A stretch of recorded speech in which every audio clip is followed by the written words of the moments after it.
بسم اللہ الرحمن الرحیم وبہ نستعین وہو خیر ناصر و معین صلی اللہ علی سیدنا مولانا بالقاسم محمد اللہم صل علی محمد وآل محمد وآلہ الطیبین الطاہرین المعصومین ولعنۃ اللہ علی اعدائہم اجمعین اما بعد قال امیر المومنین علی بن ابی طالب علیہ السلام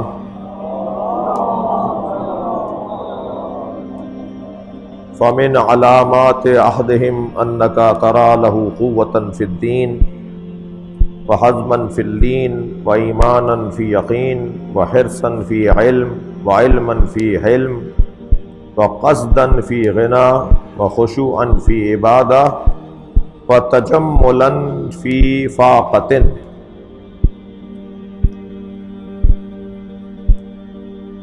مولا علی علیہ السلام متقین کی صفات بیان فرما رہے ہیں۔ ان کی علامتوں میں سے ایک علامت یہ ہے کہ وہ دین میں مضبوط ہوتے ہوں گے، وہ دین میں کمزور نہیں ہوں گے، دین اپنا سنبھال کے رکھتے ہوں گے، دین سے ہاتھ نہیں اٹھاتے ہوں گے، دین ان کا روزانہ ان سے چھنتا اور چھٹتا نہیں ہوگا، دین ان کے ہاتھوں سے روزانہ نکلتا نہیں ہوگا، بلکہ دین پر کار فرما کاربند ہر حال میں رہتے ہوں گے۔ وَإِيمَانًا معاف کیجیے گا وَحَزْمًا فِي اللِّينِ اور خوش اخلاقی میں وہ سمجھدار ہوں گے۔ خوش اخلاقی ایک حکمت کی وجہ سے ہوگی ان کی۔ وَإِيمَانًا فِي يَقِين اور ایمان ان کا یقینی ایمان ہوگا، یقین پر فائز مومن ہوں گے۔ وَحِرْصًا فِي علم اور علم حاصل کرنے میں وہ حریص اور لالچی ہوں گے۔ انہیں طمع ہوگی تو علم کی طمع ہوگی، انہیں لالچ ہوگی تو علم حاصل کرنے کی لالچ ہوگی۔ وَعِلْمًا فِي حِلْم اور علم ان کا ان کی بردباری کا پتہ بتائے گا، ان کے تحمل مزاج ہونے کی نشانی ہوگا۔ وَقَصْدًا فِي غِنَا اور مالدار ہونے کے باوجود وہ معتدل ہوں گے، فضول خرچ نہیں ہوں گے۔ ان کا پیسہ ان کے ہاتھ میں ہوگا، وہ پیسے کے ہاتھ میں نہیں ہوں گے، ان کا پیسہ ان کے ہاتھ میں ہوگا۔ بعض اوقات الٹا ہوتا ہے، انسان کے ہاتھ میں پیسہ ہوتا ہے، بعض اوقات انسان پیسے کے ہاتھ میں ہوتا ہے۔ جب انسان پیسے کے ہاتھ میں چلا جائے تو پھر وہ انسان فضول خرچ بھی نظر آتا ہے، وہ انسان پیسے کی بنیاد پر ظالم بھی نظر آتا ہے، وہ انسان پیسے کی بنیاد پر رشتہ داروں اور عزیز و اقارب اور پڑوسیوں کے حوالے سے غیر منصف بھی نظر آتا ہے، اپنی اولاد کے لیے بھی وہ ظالم بن جاتا ہے اگر وہ پیسے کے حوالے ہو جائے۔ لہذا فرمایا کہ وہ پیسہ ہوتے ہوئے متوازن اور معتدل ہوں گے۔ وَخُشُوعًا فِي عِبَادَةٍ اور عبادت میں وہ خاشع ہوں گے، دل سے اللہ کی عبادت کرنے والے ہوں گے۔ آج کی جو صفت یہ یہاں تک ہم پچھلے دنوں میں بیان کر چکے ہیں، آج جس صفت کے اوپر غور کریں گے، مولا علی علیہ السلام کا فرمان فرماتے ہیں وَتَجَمُّلًا فِي فَاقَةٍ اور وہ تنگ دستی اور فقر اور ناداری میں جمال اور حسن رکھتے ہوں گے۔ وہ تنگ دستی میں، فقر اور ناداری میں بھی جمال اور حسن رکھتے ہوں گے۔ تجمل جمال کے خاندان کا لفظ ہے جس میں تکلف پایا جاتا ہے، تجمل تکلف کے وزن کا لفظ ہے۔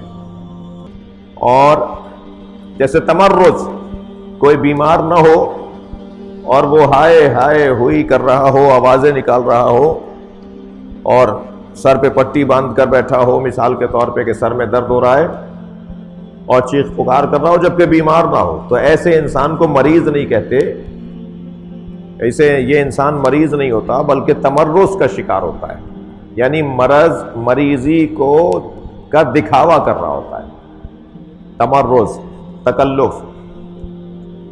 یہ اپنے مرض کو دکھا رہا ہوتا ہے، اپنے مرض کی ریاکاری کر رہا ہوتا ہے، یہ مریض نہیں ہوتا۔ ان لم تکن حلیما فتحلم، تکلف، تحمل، تجمل اور تمرز، یہ ایک خاندان کے الفاظ ہیں، یعنی اظہار کرنا جبکہ اندر کچھ اور ہو، اندر کچھ اور ہو مگر ظاہر وہ یہ کچھ اور کر رہا ہو، یعنی اندر پریشانی ہو مگر ظاہر نہ کر رہا ہو اپنی پریشانی کو، اور اپنی پریشانی کسی پر عیاں نہ کر رہا ہو۔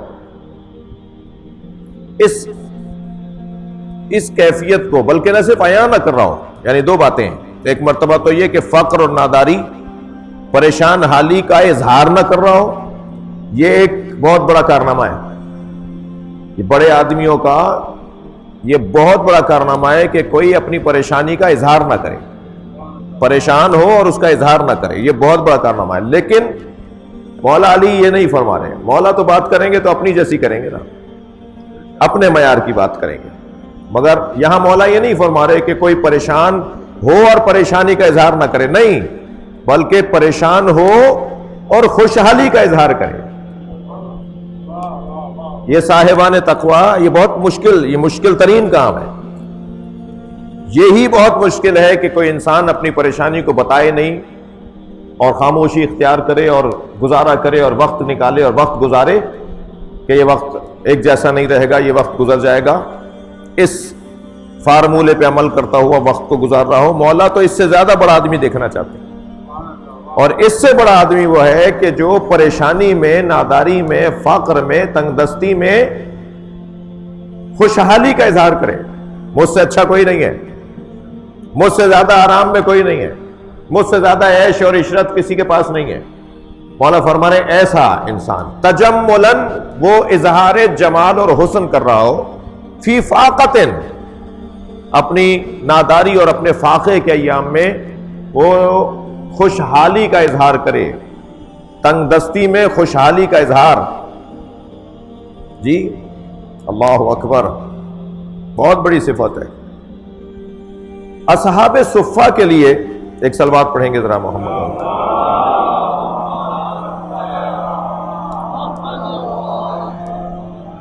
قرآن مجید سورہ مبارکہ بقرہ کی 273ویں آیت میں یہ صفت بیان ہوئی ہے اصحاب صفہ کی، جو مولا کائنات نے نہج البلاغہ میں اپنے چاہنے والوں کی اور متقین کی صفت کو بیان کیا۔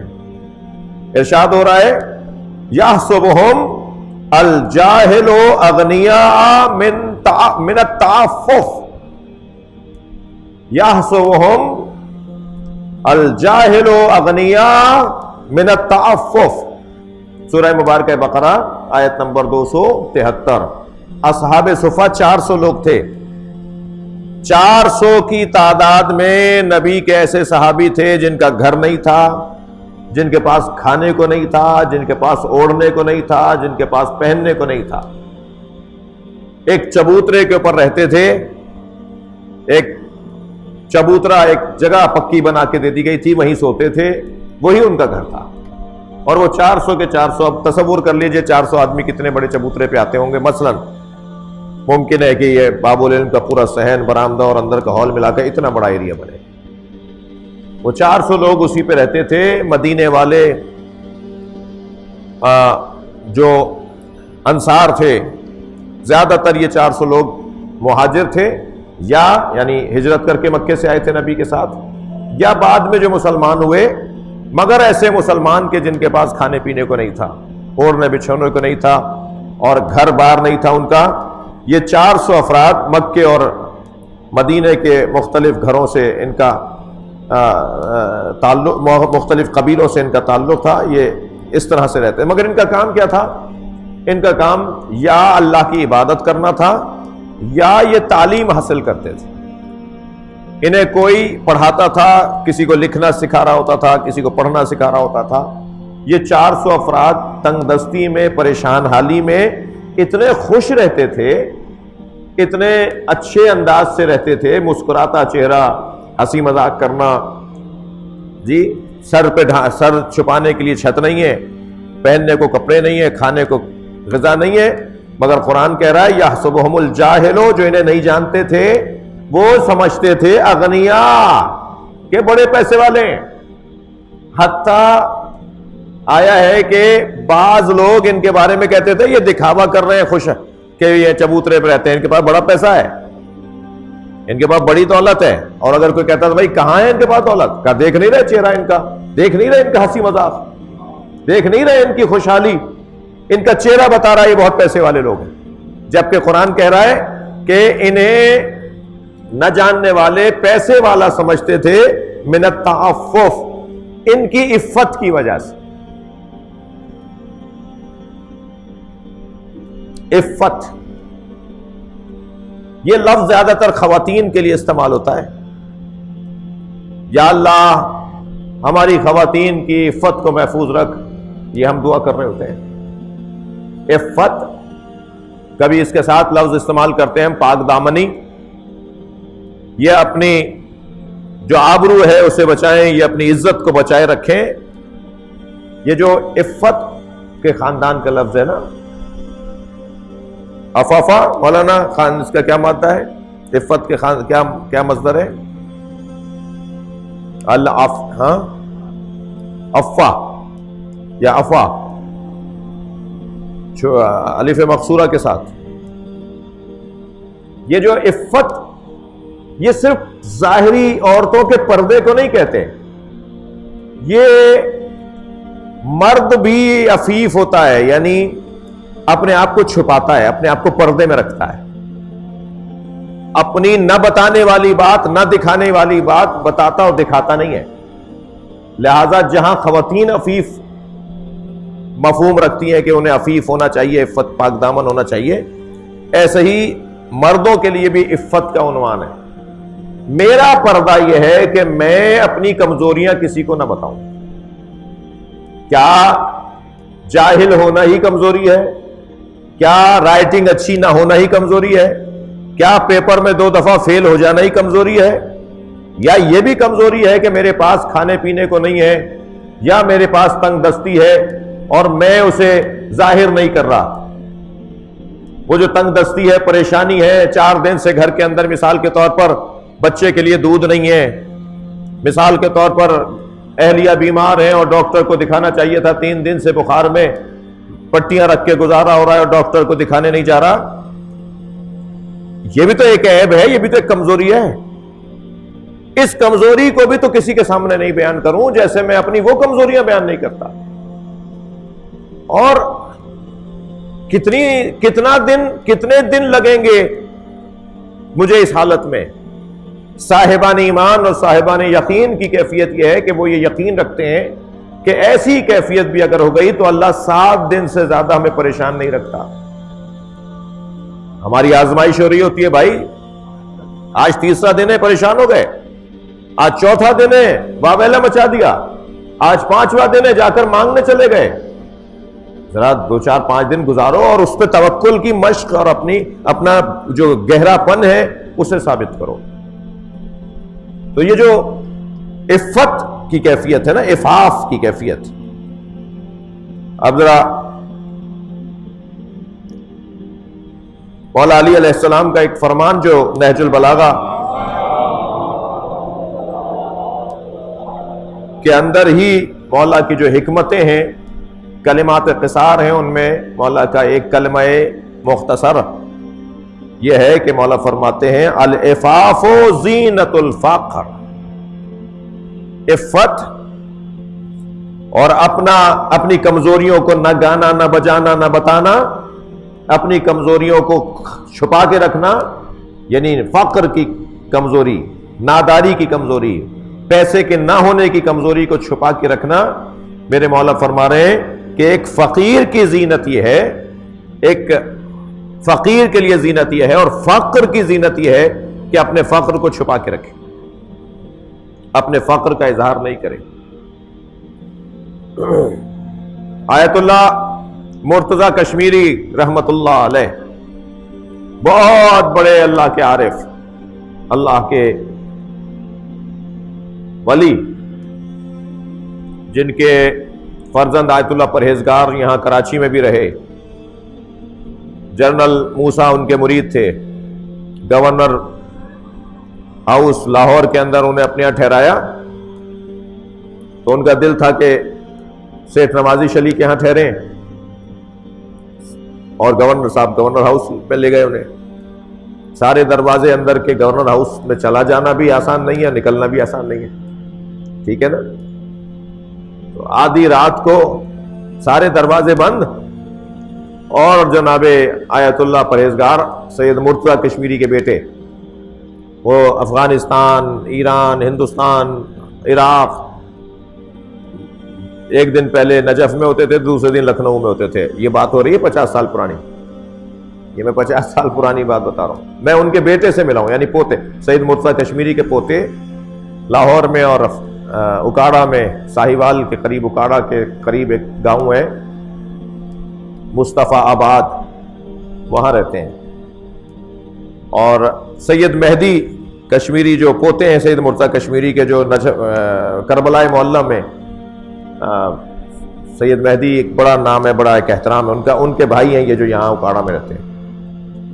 اور کوئٹہ میں ان کا امام بارگاہ ہے، کیونکہ ان کے والد سید آیت اللہ پرہیزگار کبھی کوئٹہ، کبھی لاہور، کبھی پشاور، کبھی لکھنؤ، کبھی دہلی، کبھی کراچی، سیار لوگ تھے، سیار لوگ تھے، یعنی ایک جگہ نہیں ٹکتے. ایسے لوگ، عجیب زندگی ہوتی ہے ایسے لوگوں کی. تو سید مرتضیٰ کشمیری ان کے رات 2 بجے نکل گئے گورنر ہاؤس سے. تحقیق بٹھا دی گئی کہ بھائی یہ باہر کیسے گئے، اور چلے گئے جہاں ان کا دل کر رہا تھا. انہوں نے کہا جی ہمارے کیمرے، ہمارا سیکیورٹی کا سسٹم نہیں بتا رہا کہ یہ باہر گئے. اور وہ وہاں سے نکل کے چلے گئے ماڈل ٹاؤن میں جہاں سیٹھ صاحب رہتے تھے. پچھلے دنوں سیٹھ صاحب کا انتقال ہوا. تو بہرحال سیٹھ نوازی شلی وہی ہیں جو جامعۃ المنتظر کے مینیجنگ ٹرسٹی تھے، اور 50 سے زیادہ دنیا میں مدرسے انہوں نے بنائے. اور علامہ صفدر حسین نجفی نے ان کی گود میں رحلت فرمائی، یعنی جب ان کا دم نکل رہا تھا، رحلت ہو رہی تھی، تو سیٹھ نوازی شلی صاحب کی آغوش میں تھے وہ. تفسیر نمونہ سیٹھ نوازی شلی کے گھر بیٹھ کر ترجمہ کیا ہے صفدر نجفی صاحب، مطلب وہ سیٹھ نوازی شلی ان کے گھر چلے گئے رات کو، اور صاحب تحقیق بیٹھی رہے، ہفتوں لگا دو کہ کیسے گئے، تمہارے تالے، یہ تمہارے دروازے، تمہارے سپاہی تھوڑی روک سکتے ہیں. اس سطح کا آدمی. ان کے والد سید مرتضیٰ کشمیری صاحب کرامت عالم، اور ایسے بڑے عالم کہ آیت اللہ خوئی جیسے، آیت اللہ حکیم جیسے لوگ ان سے استخارہ دکھواتے تھے. مرجع تقلید یہ استخارہ یہ دیکھیں گے کیونکہ یہ اللہ سے ان کے نزدیک زیادہ قریب رہے. اس سطح کا ایک عارف اللہ کا ولی. تھک تو نہیں رہے؟ صلوات پڑھ اللہم صلی علی محمد وعلی اللہم صلی علی محمد وعلی محمد. یا سید مرتضیٰ کشمیری کے گھر میں فاقے، سید مرتضیٰ کشمیری کے گھر میں روٹی، سوکھی روٹی بھگو کے کھائی جا رہی ہے. یہ کیفیت، دن میں ایک وقت کھائیں گے دوسرے وقت کا نہیں ہے یہ حالت. چاند کی تاریخ قمری مہینے کی مثلاً فرض کیجئے ربیع الاول کی پہلی تاریخ آ گئی، ذیقعد کی مہینے کی پہلی تاریخ آ گئی، دروازہ بجنا شروع ہوا، دیکھا طالب علم جمع ہے. ان کی بیٹی نے کہا بابا دروازے پہ طالب علم آئے ہوئے ہیں. کہنے ہاں یہ اپنی امانت مجھ سے لینے آئے ہیں. اندر گئے، کچھ رومال کی بندھے ہوئے رومال پٹلیاں جی وہ کھولے، اس میں سے پیسے نکلے، طالب علموں کو بانٹ دیے. اور پیسہ اتنا نکلا کہ سینکڑوں طالب علموں کو بانٹ دیا. تو ان کی بیٹی نے کہا بابا ہمارے گھر میں فاقے، ہم کھانے کو ہمارے پاس نہیں، تو یہ تو پیسے آپ کے گھر میں رکھے ہوئے تھے، اپنے گھر میں رکھے ہوئے تھے، آپ نے ابھی تو بانٹے ہیں، یہیں تھے نا پیسے، آپ تو ان کو استعمال کیوں نہیں کیا آپ نے؟ کہنے لگے تھوڑی دیر بعد تمہیں سمجھاؤں گا. اور گفتگو تبدیل کر کے کہنے لگے میرا امامہ ذرا دھو کے لے آؤ. اور وہ جو امامہ جس پانی میں دھو، جس ٹپ میں دھو، اس پانی کو پھینکنا نہیں. بیٹی نے امامہ دھویا. ہم سادات کا جو امامہ ہے ذرا دیر سے اظہار ہوتا ہے اس کا کہ یہ میلا ہو گیا ہے. جو غیر سادات کے امامے وہ تو دوسرے دن ہی بتا دیتے ہیں کہ میلے ہو گئے، کیونکہ سفید ہوتے ہیں نا. تو یہ کالے امامے تو بہرحال پھر بھی 15-20 دن چل جاتے ہیں. تو انہوں نے دھلوایا اپنا امامہ اور وہ پانی کا، بابا اس پانی کا کیا کروں؟ کہنے لگا پی لو اس کو.